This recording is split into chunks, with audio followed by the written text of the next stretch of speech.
Gold ಅಲ್ಲಿ invest ಮಾಡೋದು stock ಮಾರ್ಕೆಟ್ಗಿನ್ನ better investment. ಈ ತರ ಹೇಳೋರ್ನ ನೀವು ಸುತ್ತಮುತ್ತ ಕೇಳ್ತಿರ್ತೀರಾ, ನಿಮ್ಮ ತಂದೆ ತಾಯಿಗಳು ಕೂಡ ಇದೇ ಹೇಳ್ತಿರ್ತಾರೆ. ಈಗ ನೀವೇನಾದ್ರೂ ₹1,00,000 ಗೋಲ್ಡ್ ಬೈ ಮಾಡ್ತಿದ್ದೀರಾ ಅಂದ್ರೆ ನೀವು ಬೈ ಮಾಡಕ್ಕೆ ಆ ₹1,00,000 ಎಲ್ಲಿಂದ ಬಂತು? ಸ್ಯಾಲ್ರಿಯಿಂದ ಬಂತು. ಈ ಸ್ಯಾಲ್ರಿ ಕೊಟ್ಟಿದ್ದು ಯಾರು? ನಮ್ಮ ಕಂಪನಿ. ನಿಮ್ಮ ಕಂಪ್ನಿಗೆ ಈ ದುಡ್ಡು ಎಲ್ಲಿಂದ ಬಂತು?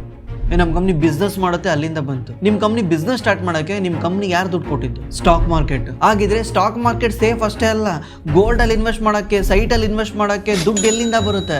ಅದು ಸ್ಟಾಕ್ ಮಾರ್ಕೆಟ್ ಇಂದಾನೇ ಬರುತ್ತೆ. ಹೆಂಗೆ ಅಂದ್ರೆ ಬಿಸ್ನೆಸ್ ಅಲ್ಲಿ ನಾವ್ ಇನ್ವೆಸ್ಟ್ ಮಾಡಿರೋ ದುಡ್ಡನ್ನ ಕಂಪ್ನಿಗಳು ಫ್ಯಾಕ್ಟ್ರಿ ಹಾಕಿ ಬಿಸ್ನೆಸ್ ಮಾಡಿ ಇದರಿಂದ ಎಂಪ್ಲಾಯ್ಮೆಂಟ್ ಕ್ರಿಯೇಟ್ ಮಾಡ್ತಾರೆ. ಆ ಎಂಪ್ಲಾಯ್ಗಳು ಅವ್ರಿಗೆ ಬಂದಿರೋ ಸ್ಯಾಲ್ರಿಯಿಂದ ಈ ಗೋಲ್ಡ್ ಸೈಟ್ ಎಲ್ಲ ಬೈ ಮಾಡ್ತಾರೆ. ಹಂಗಿದ್ರೆ ಸ್ಟಾಕ್ ಮಾರ್ಕೆಟ್ ಇದ್ರೇನೆ ಗೋಲ್ಡ್ ಸೈಟ್. ಸ್ಟಾಕ್ ಮಾರ್ಕೆಟ್ ಇಲ್ಲ ಅಂದ್ರೆ ಏನೂ ಇಲ್ಲ, ನೀವು ಇಲ್ಲ, ನಾನೂ ಇಲ್ಲ. ಹಾಗಿದ್ರೆ ಎಲ್ಲ ದುಡ್ಡನ್ನು ತಗೊಂಡೋಗಿ ಸ್ಟಾಕ್ ಮಾರ್ಕೆಟಲ್ಲೇ ಇನ್ವೆಸ್ಟ್ ಮಾಡಬೇಕಾ?